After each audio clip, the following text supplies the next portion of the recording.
ಎಲ್ಲರಿಗೂ ಸ್ವಾಗತ.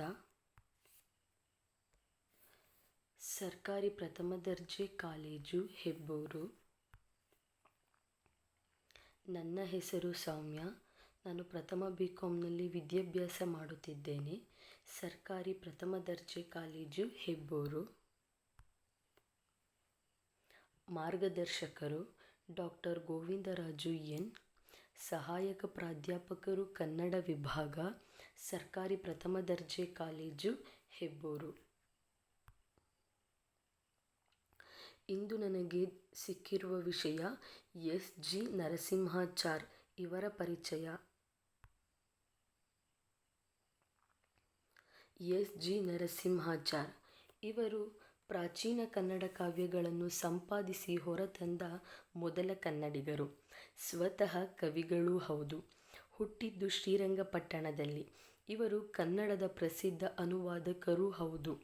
ಇವರು ಆಂಗ್ಲ ಭಾಷೆಯ ಪ್ರಸಿದ್ಧ ಮಕ್ಕಳ ಗೀತೆಯಾದ ಟ್ವಿಂಕಲ್ ಟ್ವಿಂಕಲ್ ಲಿಟಲ್ ಸ್ಟಾರ್ ಅನ್ನು ಕನ್ನಡಕ್ಕೆ ಮಿರುಮಿರುಗುವ ಆ ಕಿರುತಾರಗಯ ಎಂದು ಅನುವಾದ ಮಾಡಿದ್ದಾರೆ. ಮೊದಲು ಇಂಗ್ಲಿಷ್ ಗೀತೆಗಳ ಅನುವಾದ ಕಾರ್ಯವನ್ನು ಪ್ರಾರಂಭಿಸಿದರು. ನರಸಿಂಹಾಚಾರ್ಯರು 1862 ಸೆಪ್ಟೆಂಬರ್ 11 ಶ್ರೀರಂಗಪಟ್ಟಣದಲ್ಲಿ ಜನಿಸಿದರು. ತಂದೆ ದೇವಾಲಯದಲ್ಲಿದ್ದ ಕೈಂಕರ್ಯದಲ್ಲಿದ್ದ ಪೂಜಾಳಂ ಮನೆತಳದ ಅಳಸಿಂಗಾಚಾರ್ಯರು.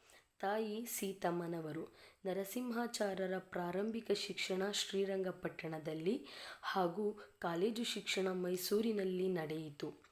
ಬಿ.ಎ. ಪದವಿಯ ನಂತರ ಮೈಸೂರು ಸರ್ಕಾರದ ವಿದ್ಯಾ ಇಲಾಖೆಗೆ ಸೇರಿ ಶ್ರೀರಂಗಪಟ್ಟಣದಲ್ಲಿ ಉಪಾಧ್ಯಾಯರಾಗಿ, ಮೈಸೂರು ಪ್ರಾಚ್ಯ ಕೋಶಾಗಾರದಲ್ಲಿ ಪಂಡಿತರಾಗಿ, ಗ್ರಂಥಪಾಲಕರಾಗಿ, ಸರ್ಕಾರದ ಕನ್ನಡ ಭಾಷಾಂತರಕಾರರಾಗಿ ವಿವಿಧೆಡೆಯಲ್ಲಿ ಸೇವೆ ಸಲ್ಲಿಸಿದರು. ಕನ್ನಡ ಭಾಷಾಭಿವೃದ್ಧಿ ಸಮಿತಿ, ಶಾಲಾ ನಿಯಮಾನು ಸಮಿತಿ, ಪರೀಕ್ಷಾ ಮಂಡಳಿಗಳಲ್ಲಿಯೂ ಸಕ್ರಿಯವಾಗಿ ಭಾಗಿಯಾಗಿದ್ದರು. ಜಿ. ಎಸ್. ನರಸಿಂಹಾಚಾರ್ಯರು ಕಾವ್ಯ ಹಾಗೂ ಗದ್ಯ ಗ್ರಂಥಗಳ ಭಾಷಾಂತರವನ್ನು ಮಾಡಿದ್ದಲ್ಲದೆ ಹಲವಾರು ಸ್ವತಂತ್ರ ಕೃತಿಗಳನ್ನು ರಚಿಸಿದರು. ಅನೇಕ ಹಳಗನ್ನಡ, ನಡುಗನ್ನಡ ಗ್ರಂಥಗಳ ಪ್ರಕಟಣೆ ಮಾಡಿದರು. ಅನೇಕ ಕನ್ನಡ ಕವಿಗಳ ಚಂಪು, ಗದ್ಯ, ಪದ್ಯ, ನಾಟಕ, ಕೀರ್ತನೆ, ಶತಕ ನಿಘಂಟುಗಳ ಪರಿಷ್ಕರಿಸಿ ಪ್ರಕಟಿಸಿದ ಕೀರ್ತಿ ಇವರದು. ಗದಾಯುದ್ಧ, ಮಲ್ಲಿನಾಥ ಪುರಾಣ, ಲೀಲಾವತಿ ಪ್ರಬಂಧ, ಕರ್ನಾಟಕ ಪಂಚತಂತ್ರ, ಮಿತ್ರವಿಂದ ಗೋವಿಂದ, ಜಯಂದ್ರಿಪ ಕಾವ್ಯ ಮೊದಲಾದ ಪ್ರಮುಖ ಗ್ರಂಥಗಳ ಪ್ರಕಟಣೆ ಮಾಡಿದರು. ಪ್ರಾಚ್ಯ ಕೋಶಾಗಾರದ ಮೂಲಕ ಆದಿಪುರಾಣ, ಜಗನ್ನಾಥ, ವಿಜಯದ ಪರಿಷ್ಕರಣೆಗಳನ್ನು ಹೊರತಂದರು. ಇವರು ಮೈಸೂರು ವಿಶ್ವವಿದ್ಯಾಲಯದ ಕನ್ನಡ ಗ್ರಂಥಮಾಲೆಯ ಪ್ರವರ್ತಕ ಗ್ರಂಥಗಳು ಎಂದೇ ಹೇಳಬಹುದಾಗಿದೆ. ನರಸಿಂಹಾಚಾರ್ಯರು 1892 ಎಂ.ಎ. ರಾಮಾನುಜ ಅಯ್ಯಂಗಾರ್ಯರೊಡನೆ ಕರ್ನಾಟಕ ಕಾವ್ಯ ಮಂಜರಿ ಮಾಸಪತ್ರಿಕೆ ಪ್ರಾರಂಭ ಮಾಡಿದರು. ಪತ್ರಿಕೆ ನಿಂತು ಹೋದಾಗ 1899 ಕರ್ನಾಟಕ ಕಾವ್ಯ ಕಲಾನಿ ಪತ್ರಿಕೆ ಎಂಬ ಪ್ರಾರಂಭ ಮಾಡಿದರು. ಇವರ ಬಾಲಸಾಹಿತ್ಯಕ್ಕೂ ಜಿ. ಎಸ್. ನರಸಿಂಹಾಚಾರ್ಯರ ಕೊಡುಗೆ ಅಪಾರ. ಮಕ್ಕಳಲ್ಲಿ ಸಾಹಿತ್ಯಾಭಿರುಚಿ ಬೆಳೆಸಲು ಪಠ್ಯ ಸಮಿತಿಯ ನಿಯಮಾನುಸಾರ ಹಿಂದೂ ದೇಶದ ನಾಗರಿಕತೆ, ಬಾಲಭೂ ವಿವರಣೆಯ ಕೃತಿಗಳನ್ನು ಮೂಡಿಸಿದರು. ಮಕ್ಕಳ ಪದ್ಯಗಳಲ್ಲಿ ಮಿನುಗು ಮಿನುಗುತ್ತಿರುವ ಕಿರುತಾರಣಿಯೇ ಬಾರೋ ನಾವಾಡುವ ಬಾರೋ, ಇಟ್ಟರೆ ಸಗಣಿಯಾದೆ ಇಂದಿಗೂ ಜನಪ್ರಿಯ ಪದ್ಯಗಳು. ಜಿ. ಎಸ್. ನರಸಿಂಹಾಚಾರ್ ಅವರು ಮೂಡಿಸಿದ ಕೃತಿಗಳಲ್ಲಿ ದಿಲೀಪ ಚರಿತೆ, ಅಜೇಂದ್ರಪ ಚರಿತೆ, ಶಾಲಾಪ್ಯಗಳಾದ ಷಟ್ಪದಿ ಕಾವ್ಯಗಳು, ಪ್ರೋಷಿತ ಪ್ರಿಯ ಸಮಾಗಮಂ, ಗೋಲ್ಡ್ ಸ್ಮಿತ್ನ ದಿ ಹರ್ಮಿಟ್, 9 ಜನ ವೀರ ಪುರುಷರ ವೃತ್ತಾಂತದ ಭಾರತದ ವೀರ ಚರಿತೆ, ಅಲ್ಲಾವುದ್ದೀನ್ ಮತ್ತು ಅದ್ಭುತ ದೀಪ, ಉತ್ತರ ರಾಮಚರಿತಂ, ಸಂಸ್ಕೃತ ನಾಟಕಾನುವಾದ, ಈ ಸೋಪಾನ ನೀತಿ ಕಥೆಗಳು, ಗಲಿವರನ ದೇಶ ಸಂಚಾರ, ಗಯ್ಯಾಳಿಗಳನ್ನು ಸಾಧು ಮಾಡುವಿಕೆ, ಭಾರವಿ, ಮುಕುಂದ ಮಾಲೆ ಮುಂತಾದಗಳು ಸೇರಿವೆ. ಇವರ ಕವಿ, ಅನುವಾದ, ವಿಮರ್ಶಕ, ಸಂಶೋಧಕಗಳು. ಇವರು ಮತ್ತು ಎಂ. ಎ. ರಾಮಾನುಜ ಅಯ್ಯಂಗಾರ್ ಒಟ್ಟಾಗಿ ಕರ್ನಾಟಕ ಕಾವ್ಯಮಂಜರಿ ಎಂಬ ಮಾಸಪತ್ರಿಕೆಯನ್ನು ಆರಂಭ ಮಾಡಿದರು 1892ರಲ್ಲಿ. ಈ ಮಾಲೆಯಲ್ಲಿ ನೂರಾರು ಪ್ರಾಚೀನ ಕೃತಿಗಳು ಪ್ರಕಟವಾದವು. ಪ್ರೋತ್ಸಾಹವಿಲ್ಲದ ಕಾಲದಲ್ಲಿ ಅತ್ಯಂತ ನಿಷ್ಠೆ, ಅಭಿಮಾನಗಳಿಂದ 6 ವರ್ಷ ನಡೆಸಿದ ಈ ಮಾಲೆ ಹಠಾತ್ತನೆ ಸ್ಥಗಿತಗೊಂಡು ಮತ್ತೆ 2 ವರ್ಷಗಳ ನಂತರ ಇವರು ಕರ್ನಾಟಕ ಕಾವ್ಯ ಕಲಾನಿಧಿ ಎಂಬ ಮಾಸಪತ್ರಿಕೆಯನ್ನು ಹೊರತಂದು ಅದರಲ್ಲಿ ಪ್ರಾಚೀನ ಕಾವ್ಯ ಪ್ರಕಟಣೆಗಳನ್ನು 20 ವರ್ಷ ಅವಿರತವಾಗಿ ಮುಂದುವರಿಸಿದರು. ಈ ಇಬ್ಬರೂ ಜೊತೆಗೂಡಿ ಕೈಗೊಂಡು ಇನ್ನೊಂದು ಯೋಜನೆ ಎಂದರೆ ಮಹಾಭಾರತದ ಕಥಾಪ್ರಸಂಗಗಳ ಗದ್ಯಾನುವಾದ. ನರಸಿಂಹಾಚಾರ್ಯರೇ ಸ್ವತಃ ಗ್ರಂಥ ಸಂಪಾದನೆ ಮಾಡಿರುವುದೂ ಉಂಟು. ಮೊದಲು ಪಂಪನ ಆದಿಪುರಾಣವನ್ನು ಮೈಸೂರು ಪ್ರಾಚ್ಯ ಸಂಶೋಧನಾ ವಲಯವರಾಗಿ ಇವರು ಸಂಪಾದಿಸಿಕೊಂಡಿದ್ದಾರೆ. ಹಲವಾರು ಹಸ್ತಪತ್ರಿಕೆಗಳನ್ನು ನೋಡಿ ಸಂಪಾದಿಸಿ ಈ ಕೃತಿಗೆ ಕವಿಚರಿತ್ರೆ ಹಾಗೂ ಕಾವ್ಯದ ಆಕರಗಳ ಬಗ್ಗೆ ಬೆಲೆಯುಳ್ಳ ಪೀಠಿಕೆಗಳನ್ನೂ ಸಹ ಬರೆದಿದ್ದಾರೆ. ಹಾಗೆ ಅತ್ಯಂತ ಜನಪ್ರಿಯವಾಗಿದ್ದ ಪದ್ಯಸಾರದ ರಸಪೂರ್ಣ ಪದ್ಯಗಳ ಆಯ್ಕೆಯಲ್ಲಿಯೂ ಇವರ ಪಾತ್ರ ಮಹತ್ವದ್ದು ಎಂದೇ ಹೇಳಬಹುದಾಗಿದೆ. ಕರ್ನಾಟಕ ಕವಿಚರಿತ್ರೆಯನ್ನು ರೂಪಿಸಿದ ರಾಮಾನುಜಾಚಾರ್ಯರು ನರಸಿಂಹಾಚಾರ್ಯರ ಸೋದರ ಅಳಿಯಂದಿರಾದ ಇವರು ಈ ಕೆಲಸದಲ್ಲಿ ಅವರಿಗೆ ವಿಶೇಷ ಸಹಾಯಕರಾಗಿದ್ದರು. ಪ್ರಥಮ ಸಂಪುಟದಲ್ಲಿಯ ಕಾವ್ಯ ಹಾಗೂ ವಿಮರ್ಶನ ಅಂಶಗಳು ಬಹುತೇಕ ಇವರದೇ ಇರಬಹುದು ಎಂದು ಊಹಿಸಲಾಗಿದೆ. ಸಹೃದಯ ವಿದ್ವಾಂಸ, ಹೊಸಗನ್ನಡ ಕಣ್ಮಣಿ ಎಂದೇ ಖ್ಯಾತರಾಗಿದ್ದ ಇವರು ಕಾಳಿದಾಸನ ರಘುವಂಶದಿಂದ ಅಜಂದ್ರೋಪಚರಿತೆ ಹಾಗೂ ದಿಲೀಪ ಚರಿತೆಗಳನ್ನು ಆಯ್ದ ಷಟ್ಪದಿ ರೂಪದಲ್ಲಿ ಕನ್ನಡಕ್ಕೆ ಅನುವಾದ ಮಾಡಿದ್ದಾರೆ. ಪ್ರೇರಿತ ಕ್ರಿಯಾ ಸಮಾಗಮಂ ಎಂಬ ಕಂದಕಾವ್ಯವನ್ನು ರಚಿಸಿದ್ದಾರೆ. ಇಂಗ್ಲಿಶಿನಿಂದ ಭಾವಗೀತೆಯನ್ನು ಕನ್ನಡಕ್ಕೆ ತಂದ ಮೊದಲಿಗರು ಇವರೊಬ್ಬರು. 20ನೇ ಶತಮಾನದ ಮೊದಲ ಶತಕಗಳಲ್ಲಿ ಪ್ರಚಾರಕರಾಗಿದ್ದ ಕನ್ನಡದ ಪಠ್ಯಪುಸ್ತಕಗಳಲ್ಲಿ ಸೇರಿದ್ದ ಇಂಗ್ಲಿಷ್ ಪದ್ಯಾನುವಾದಗಳೆಲ್ಲ ಇವರದ್ದೇ ಎನ್ನಲಾಗಿದೆ. ಶ್ರೀಯುತರವರಿಗೆ ಮುಂಚೆ ಇಂಗ್ಲಿಷ್ ಕವಿತೆಯಿಂದ ಸ್ಫೂರ್ತರಾಗಿ ಕಾವ್ಯಕ್ರಿಯೆ ನಡೆಸಿದವರಲ್ಲಿ ಪ್ರಮುಖರಾದ ಇವರು ರಸೈಕ ದೃಷ್ಟಿ, ಭಾಷಾಶೈಲಿಯ ಸರಳತೆ, ಜನಸಾಮಾನ್ಯರ ಭಾಷೆಯಲ್ಲಿ ಬರಹ ಇವುಗಳ ಗುರಿ. ನಡುಗನ್ನಡದಲ್ಲಿ ಪ್ರಚಾರಕರಾಗಿದ್ದ ಚೌಪದಿ, ಷಟ್ಪದಿ, ಸಾಂಗತ್ಯ, ಗೋವಿನ ಮಟ್ಟುಗಳಲ್ಲೇ ಹೊಸ ಭಾವನೆ, ಹೊಸ ವಸ್ತು, ಹೊಸ ಭಾಷೆಗೆ ಹೊಂದಿಕೆಯಾಗುವಂತೆ ಇವರು ಬಳಸಿದರು. ಹೊಸ ಪದವಿನ್ಯಾಸ, ಪದಲಾಲಿತ್ಯಗಳಿದ್ದರೂ ಪ್ರಸಾದ ಬಗ್ಗೆ ನಿಷ್ಠರಾಗಿದ್ದರು. ಶಾಲೆಯ ಮಕ್ಕಳನ್ನೇ ಹೆಚ್ಚು ಗಮನದಲ್ಲಿಟ್ಟುಕೊಂಡು ಕಾವ್ಯರಚನೆ ಮಾಡಿದ ಇವರನ್ನು ಶಿಶು ಸಾಹಿತ್ಯದ ಆದ್ಯ ಪ್ರವರ್ತಕರು ಎನ್ನಬಹುದು.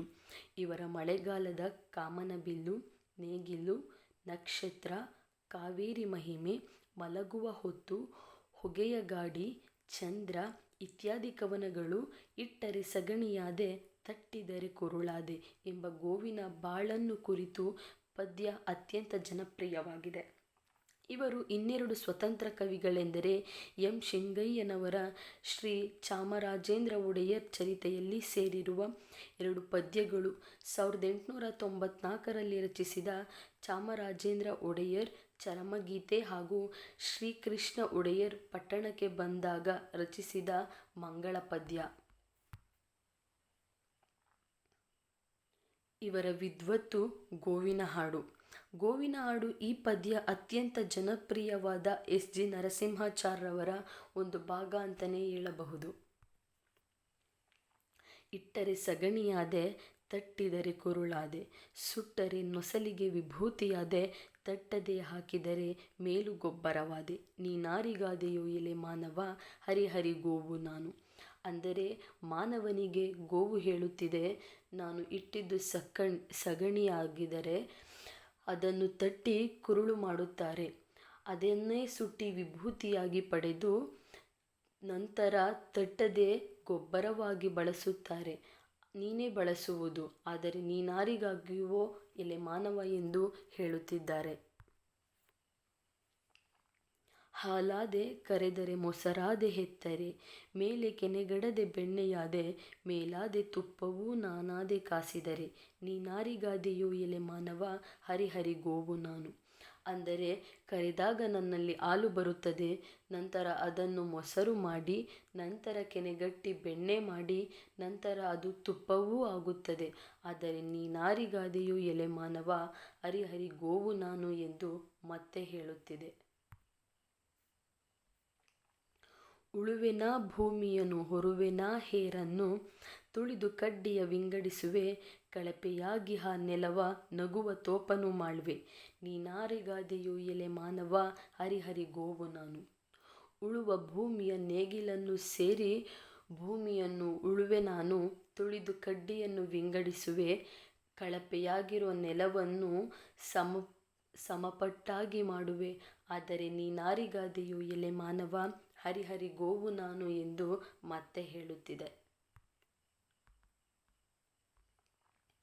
ಹಾಯೇ ಹರಿಗೋಲಾದೆ ರಾಯಭೇರಿಯಾದೆ, ರಾಯರ ಕಾಲಿಗೆ ಮುಳ್ಳೊತ್ತುವಾದೆ, ಆಯವರಿತು ಹೊಡೆಯ ಮಧುರ ಗಾನಕ್ಕಾದೆ, ನೀನಾರಿಗಾದೆಯೋ ಎಲೆ ಮಾನವ, ಹರಿಹರಿ ಗೋವು ನಾನು. ಹಾಯೇ ಹರಿಗೋಲಾಗಿ ರಾಯಭಾರಿಯಾದೆ ನಾನು, ರಾಯರ ಕಾಲಿಗೆ ಮುಳ್ಳೊತ್ತುವ ಆಯವರಿತು ಒಡೆಯ ಮಧುರ ಗಾನಕ್ಕೆ ನಾನು ಸೋತು ಮರುಳಾಗಿ, ನೀನಾರಿಗಾದೆಯೋ ಎಲೆ ಮಾನವ, ಹರಿಹರಿ ಗೋವು ನಾನು ಎಂದು ಮತ್ತೆ ಗೋವು ಮಾನವನಿಗೆ ಹೇಳುತ್ತಿದೆ. ಹಾದಿ ಬೀದಿಯಲ್ಲಿರುವ ಕಸದ ಹುಲ್ಲನ್ನು ಹುಡುಕಿ ಮೇದು ಮನೆಗೈದಿ ನಾನಾಮೃತವಿವೆ, ಅದನ್ನುಂಡು ನನಗೆರಡ ಬಗೆವ ಮಾನವ ಹೇಳು, ನೀನಾರಿಗಾದೆಯೋ ಎಲೆ ಮಾನವ, ಹರಿಹರಿ ಗೋವು ನಾನು. ಹಾದಿ ಬೀದಿಯಲ್ಲಿರುವ ಕಸವನ್ನು ತಿಂದು ಮೇಯ್ದು ನಾನು ಎಲ್ಲರಿಗೂ ಅಮೃತವನ್ನು ನೀಡುತ್ತೇನೆ, ಆದರೆ ನೀನು ಅದನ್ನು ಕುಡಿದು ನನಗನ್ನೇ ಎರಡು ಬಗೆವೆ, ಅಂದರೆ ನನಗೇ ದ್ರೋಹ ಮಾಡುವೆ, ನೀನಾರಿಗಾಗುತ್ತೀಯೋ ಎಲೆ ಮಾನವ, ಹರಿಹರಿ ಗೋವು ನಾನು. ಈ ಪದ್ಯವು ಪ್ರಮುಖವಾಗಿ ಅತ್ಯಂತ ಜನಪ್ರಿಯವಾದ ಎಸ್ ಜಿ ನರಸಿಂಹಾಚಾರ್ಯವರ ಒಂದು ಭಾಗವಾಗಿದೆ ಅಂತಲೇ ಹೇಳ್ಬೋದು. ಅಂದರೆ ಒಂದು ಗೋವು ಮಾನವನು ಹೇಗೆ ಇತ್ತೀಚಿನ ದಿನಗಳಲ್ಲಿ ಎಲ್ಲರಿಗೂ ಮೋಸವನ್ನು ಮಾಡುತ್ತಿದ್ದಾನೆ ಎನ್ನುವುದು ಇದರ ಅರ್ಥವಾಗಿದೆ ಎಂದು ಹೇಳಬಹುದು. ಇವರ ವಿದ್ವತ್ತು ಎಸ್ ಜಿ ನರಸಿಂಹಾಚಾರ್ ಕನ್ನಡವನ್ನು ಹೊರತುಪಡಿಸಿ ಸಂಸ್ಕೃತ, ತಮಿಳು ಮತ್ತು ಇಂಗ್ಲಿಷ್ ಭಾಷೆಗಳಲ್ಲಿ ಪ್ರಬುದ್ಧ ವಿದ್ವಾಂಸ. ಅವರು ಅನುವಾದಕರಾಗಿ ಪಾರ್ ಎಕ್ಸಲೆನ್ಸ್ ಎನಿಸಿಕೊಂಡಿದ್ದಾರೆ. ಇಂಗ್ಲಿಷಿನಿಂದ ಅವರ ಇಂಗ್ಲಿಷ್ ಛಂದಸ್ಸಿನ ಬ್ಲಾಕ್ ವರ್ಸ್ ಅನುವಾದಗಳು ಪ್ರಸಿದ್ಧ.